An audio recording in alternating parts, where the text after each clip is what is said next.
बच्चों, आज हम लोग 11th क्लास की फिजिक्स में तरलों के यांत्रिक गुण का लेक्चर नंबर 7 पढ़ने जा रहे हैं। और आज हम लोग पढ़ेंगे श्यानता के बारे में, यानी श्यानता क्या होती है, श्यानता पर ताप का क्या प्रभाव पड़ता है, श्यानता का कारण क्या है।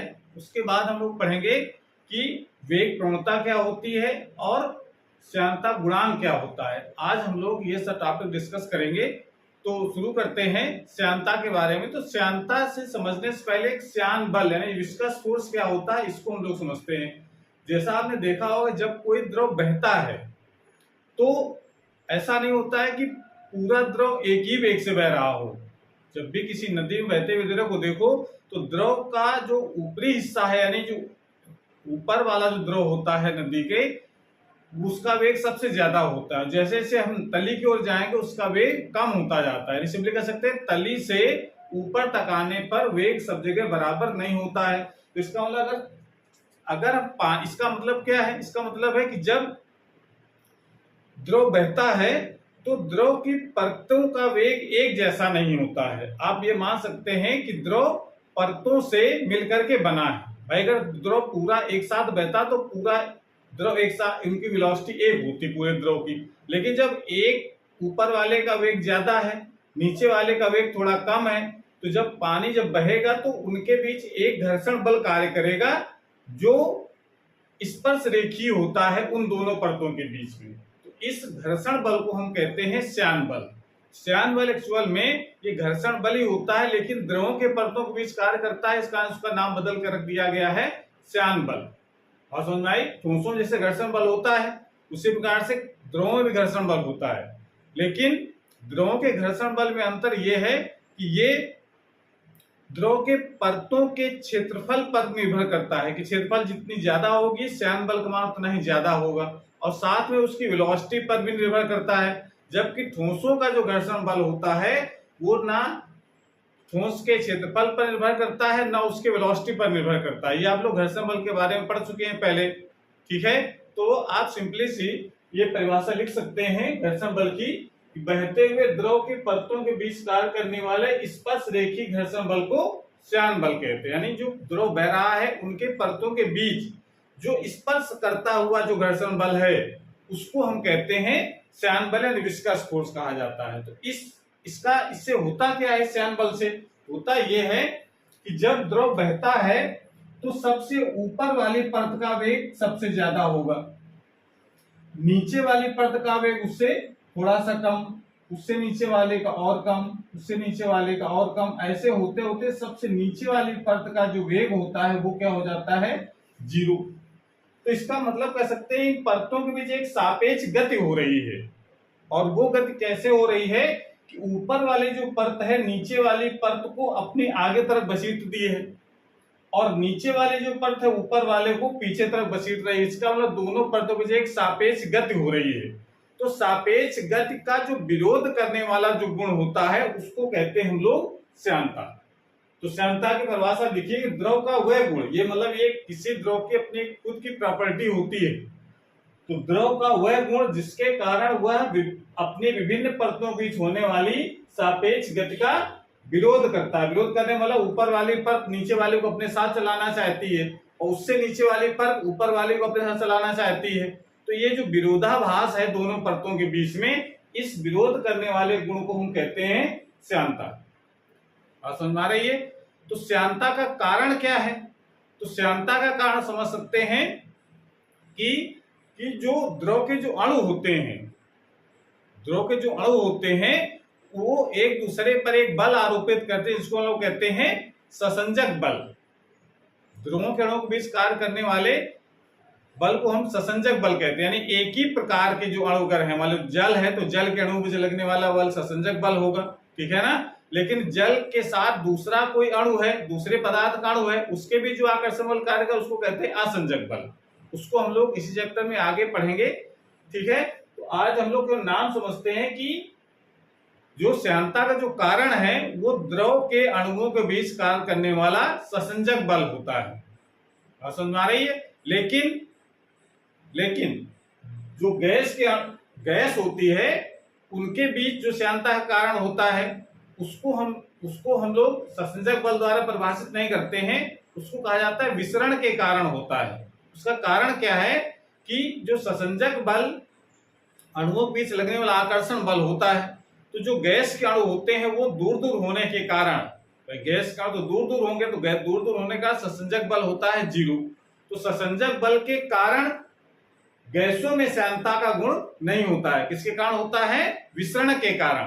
तो आप ये रीजन लिख सकते हैं कि श्यानता का क्या कारण है। तो द्रवों में श्यानता का कारण द्रव के अणुओं के बीच कार्य करने वाला ससंजक बल होता है। संजक बल का मतलब एक ही प्रकार के अणुओं के बीच कार्य करने वाला जो बल होता है उसको ससंजक बल कहते हैं। जैसे जल के अणुओं के बीच लगने वाला, दूध के अणुओं के बीच लगने वाला, लोहे के अणुओं के बीच लगने वाला बल, एल्यूमिनियम के अणुओं के लगने वाला बल, यही है। लेकिन अगर दो अलग अलग पदार्थ के अणुओं के लगने वाला बल होता है उसको कहते हैं हम लोग असंजक बल। तो असंजक बल की यहाँ पर कोई चर्चा नहीं होगी।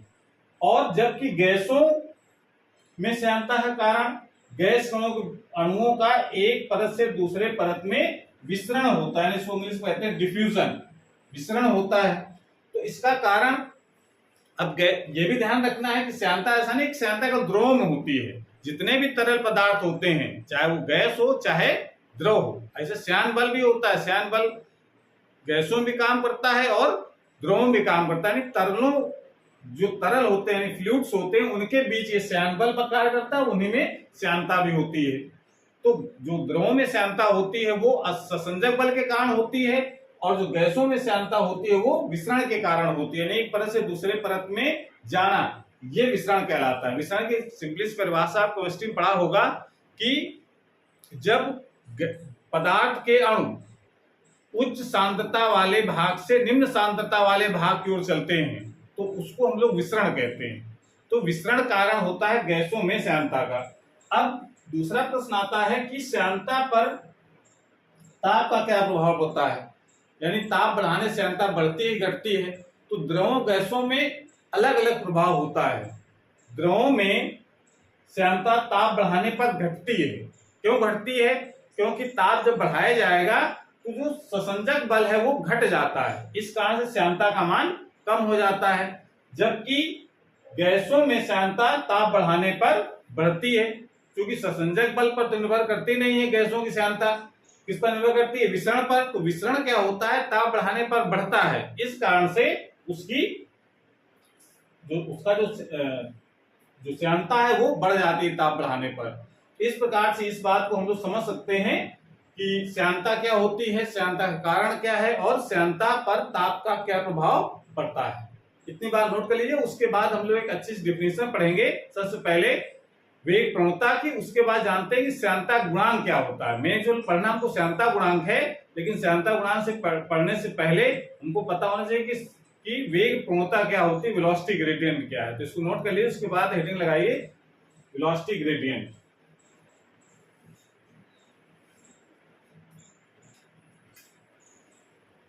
वेग प्रवणता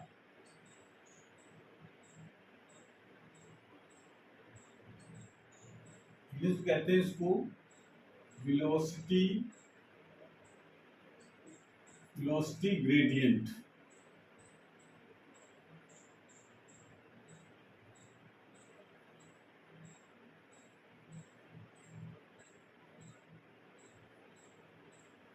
वेलोसिटी ग्रेडियंट इसका मतलब क्या, जरा इसको समझ लें। इसका मतलब है कि जैसे अभी बताया कि जब कोई द्रव बहता है तो द्रव के विभिन्न परतों के बीच वेग बराबर नहीं होता। सबसे ऊपर वाले परत का वेग सबसे ज्यादा, उससे नीचे वाले कम, उससे नीचे वाले कम, और सबसे नीचे वाले का लगभग शून्य होता है। यानी जब कोई नदी में पानी बह रहा होता है तो मान लीजिए नदी की सबसे नीचे वाली तली हो गई, उसके यहाँ पर जो वेग होगा द्रव का क्या होगा? 0।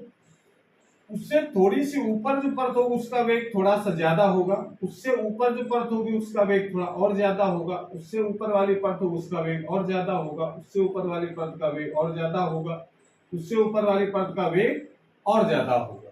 ठीक है ना? इस प्रकार से हम कह सकते हैं कि जब बहते हुए द्रव को विभिन्न परतों में हम डिवाइड कर सकते हैं, क्योंकि वेलोसिटी अलग अलग होने के कारण।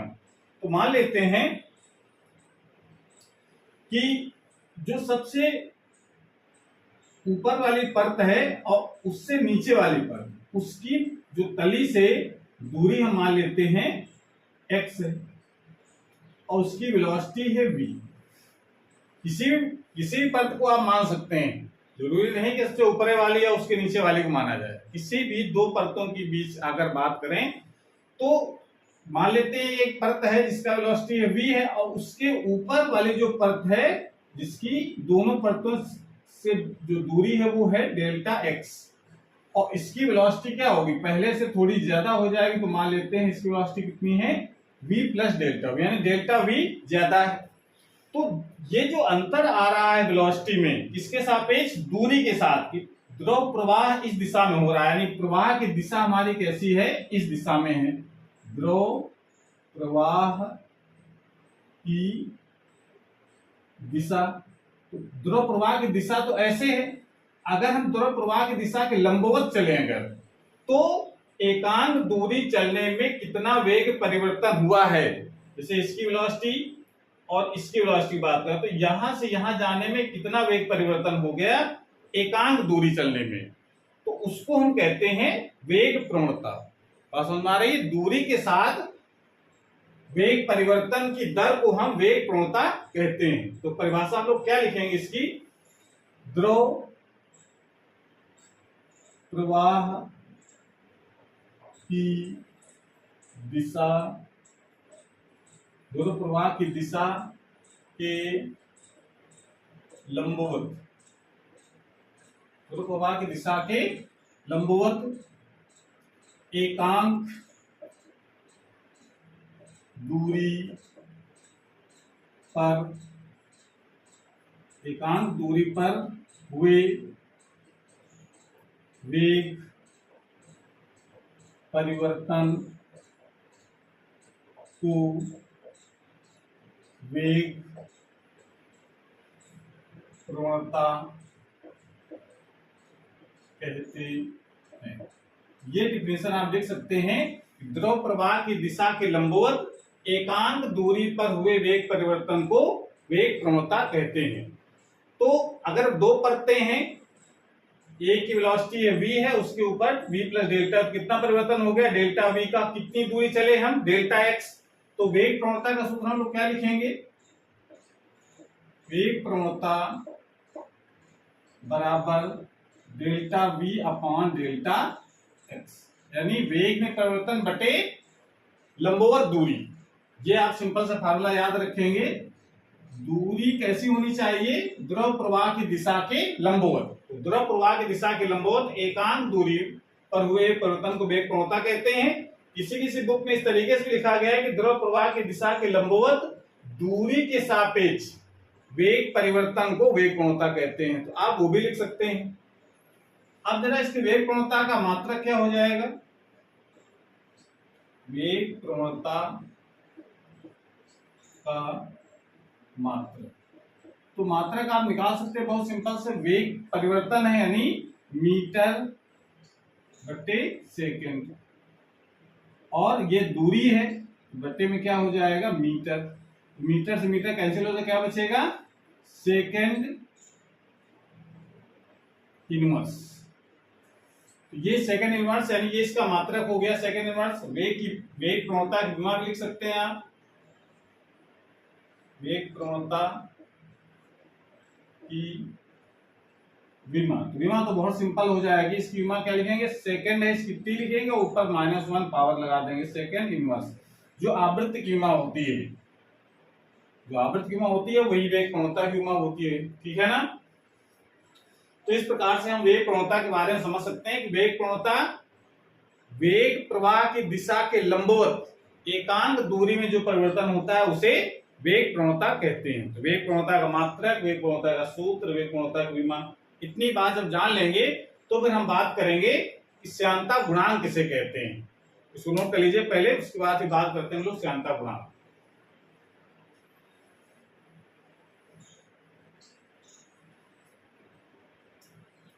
श्यानता गुणांक,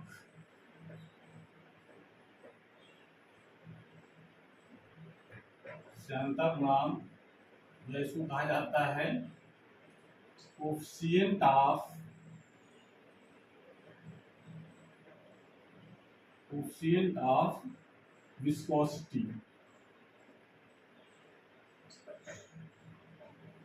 कोफिशिएंट ऑफ विस्कोसिटी।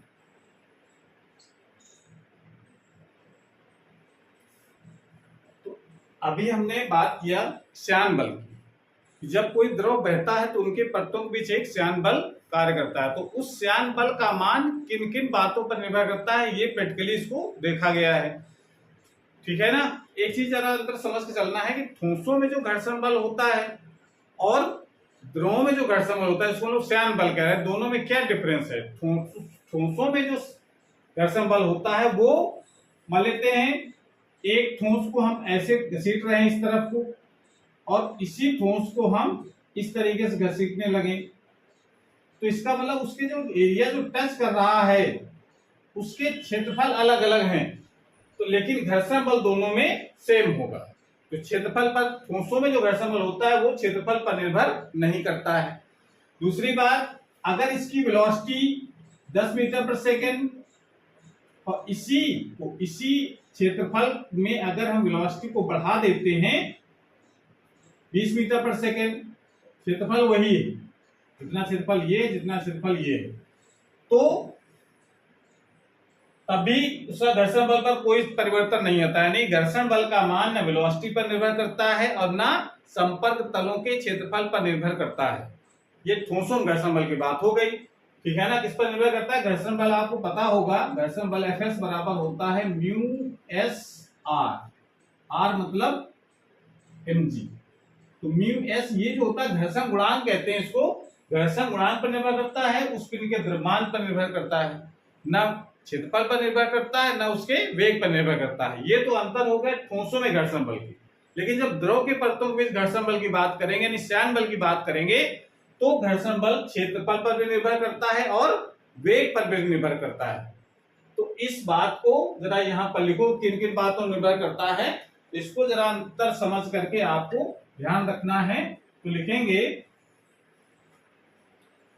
बहते हुए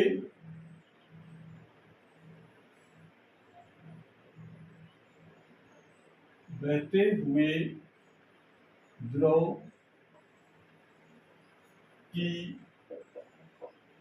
परतों के बीच कार्य करने वाला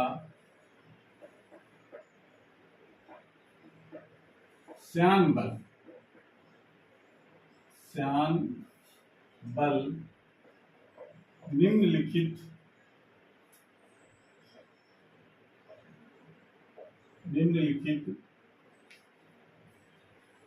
दो बातों पर निर्भर करता है। कौन सी दो बातें हैं? नंबर 1, करने वाला जो श्यान बल होता है, श्यान बल को हम लोग क्या लिख सकते हैं यहां से F से। ठीक है। तो नंबर 1, द्रव की परतों के क्षेत्रफल A के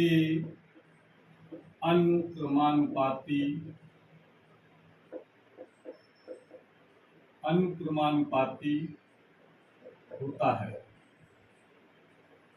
जो श्यान बल है जिसको हम लोग F कह रहे हैं, वह किसके अनुपाती है? क्षेत्रफल की। ये क्वेश्चन नंबर 1, यानी क्षेत्रफल जितना ज्यादा होगा द्रव के परतों के बीच, श्यान बल का मान उतना ही ज्यादा होगा। दूसरी बात, द्रव की परतों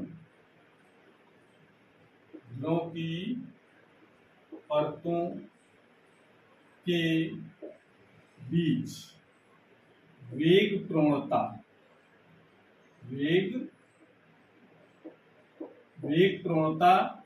क्या होती है? Delta V upon delta x की अनुक्रमानुपाती होता है। तो तो ये दो बातें हो गई, तो इसको क्या लिखेंगे हम लोग मैथमेटिकल फॉर्म में, F directly proportional to delta V upon delta x.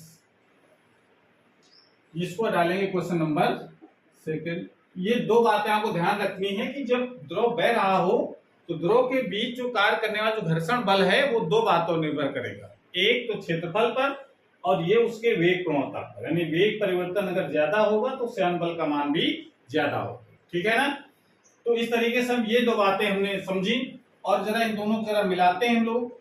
समीकरण 1 व 2 को मिलाने पर, इनको जब मिला देते हैं तो क्या लिखा जाएगा, F directly proportional to A delta V upon delta X, ये लिख सकते हैं। या एफ इज इक्वल टू लिखा जा सकता है प्लस माइनस ईटा, एक सिंबल लगाते हैं, डेल्टा वी अपॉन डेल्टा। ये फार्मूला आप निकल करके जो आएगा, ये मोस्ट इंपॉर्टेंट फार्मूला है, द्रव के परतों के बीच लगने वाला श्यान बल। जब बह रहा हो तो कितना श्यान बल लगेगा, F is equal two plus minus eta delta V upon delta X. ये जो यहाँ पर ये जो डेल्टा है, ये जो ईटा जो लिखा गया है, ये क्या चीज है, जहां ईटा एक समानुपाती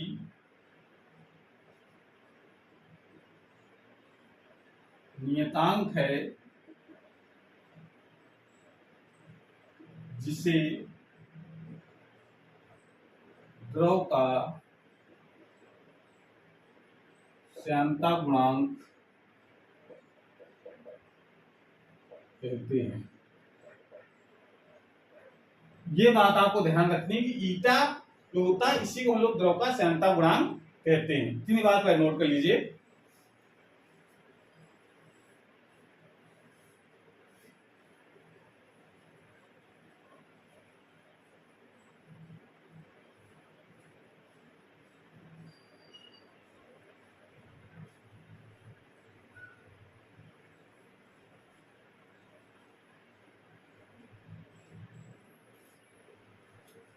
फार्मूला हम लोगों ने क्या निकाला है, F is equal two plus minus eta delta V upon delta x. Eta A delta V upon delta X, ये F इक्वल टू फार्मूला तो निकल आया। यहां से हमको डिफाइन करना है ईटा की। अभी ईटा की परिभाषा नहीं समझना है, ईटा जो कांस्टेंट लगाया गया उसको हम लोग श्यानता गुणांक कह रहे हैं। तो परिभाषा हम लोग क्या लिखेंगे श्यानता गुणांक की, इस सूत्र से इसकी परिभाषा बनाई गई है। यदि A इज इक्वल टू 1 वर्ग मीटर और delta V upon delta X 1 metre inverse, sorry second inverse,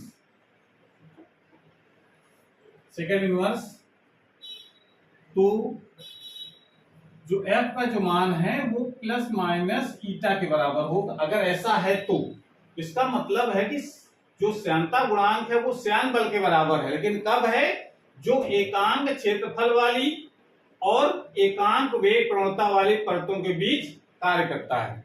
इस परिभाषा हम लोग क्या लिखेंगे, अतः एकांक क्षेत्रफल तथा एकांक वेग प्रवणता वाली दो परतों के बीच कार्य करने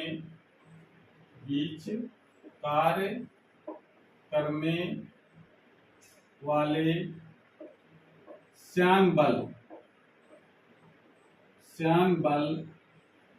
को श्यानता गुणांक, श्यान बल को उस द्रव का श्यानता गुणांक कहते हैं।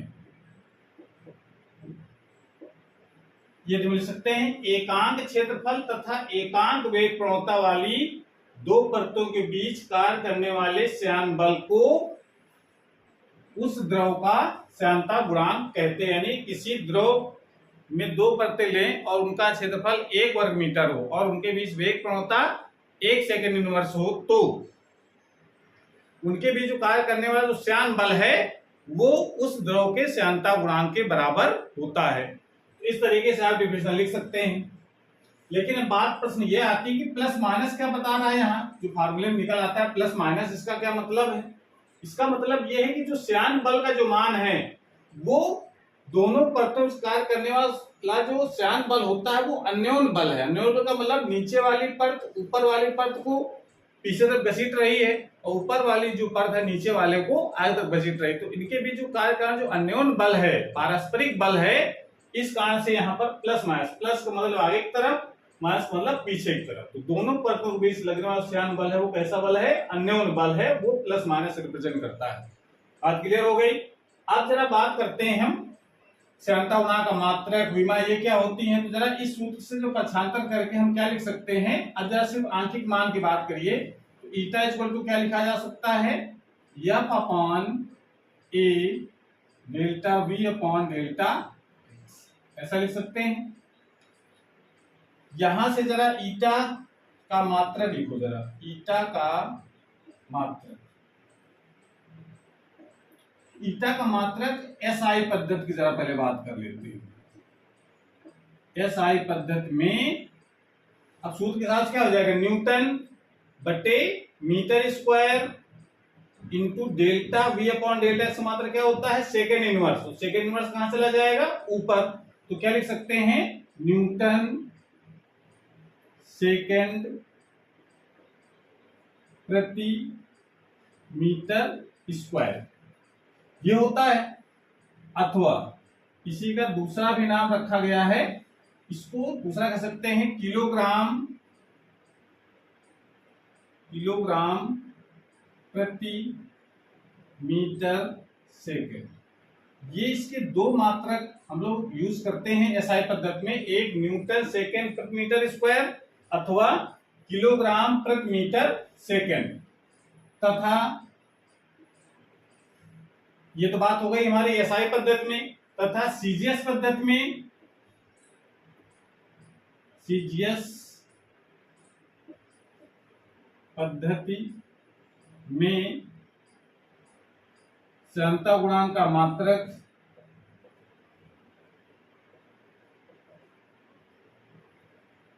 श्यानता गुणांक का मात्रक ट्वाइस होता है। ये आपको ध्यान रखना है। एसआई पद्धति के मात्रक में आप न्यूटन सेकेंड पर मीटर स्क्वायर लिख सकते हैं और या फिर किलोग्राम प्रति मीटर स्क्वायर लिख सकते हैं। मतलब एक न्यूटन सेकेंड पर मीटर स्क्वायर बराबर 1 किलोग्राम प्रति मीटर सेकेंड। ये दोनों एक ही चीजें हैं, नाम अलग अलग हैं, लेकिन सीजीएस पद्धति में क्या मात्रक होता है? ट्वाइस। तो लेकिन संबंध क्या आपको याद रखना है? 1 किलोग्राम प्रति मीटर सेकेंड बराबर 10 ट्वाइस। ये जरा चीज आपको याद रखनी है कि अगर हमको एमकेएस से सीजीएस में चेंज करना हो, सीजीएस से एमकेएस में चेंज करना हो, तो आपको 1 किलोग्राम प्रति मीटर सेकेंड बराबर 10 पॉइंट्स। ठीक है ना? यानी ये जो पॉइंट होता है ये छोटा मात्रक है और ये बड़ा मात्रक होता है।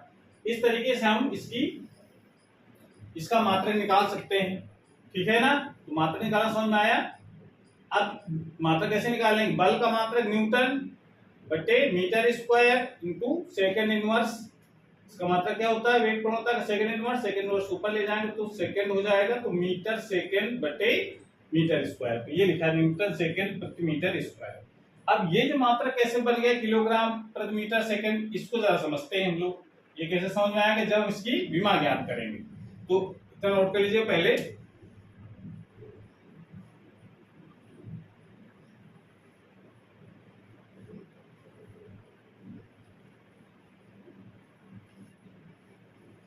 तो जरा बीटा की विमा से बात कर लेते हैं। ईटा की विमा यानी इसका वी सूत्र क्या होगा, तो विमा कैसे निकालेंगे, बल की विमा लिखेंगे यहाँ पर। बल की विमा क्या होती है, MLT-2, ये बल की विमा हो गई, अपान मीटर की क्षेत्रफल की विमा L², और इसकी वेग क्षमता की विमा T इनवर्स,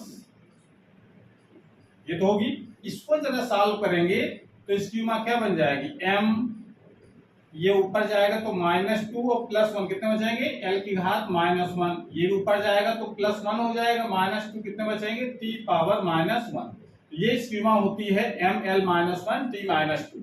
यहां से मात्रक आप बनाएंगे तो क्या बनेगा, m का मतलब किलोग्राम, L का मतलब मीटर इनवर्स सेकंड इनवर्स, तो इसको क्या लिख सकते हैं हम लोग मात्रक में, किलोग्राम प्रति मीटर सेकंड। तो यहां से इसका मात्रक लिखा गया है किलोग्राम प्रति मीटर सेकंड। ठीक है, इस प्रकार से इसकी विमा भी हम लोग ज्ञात कर सकते हैं।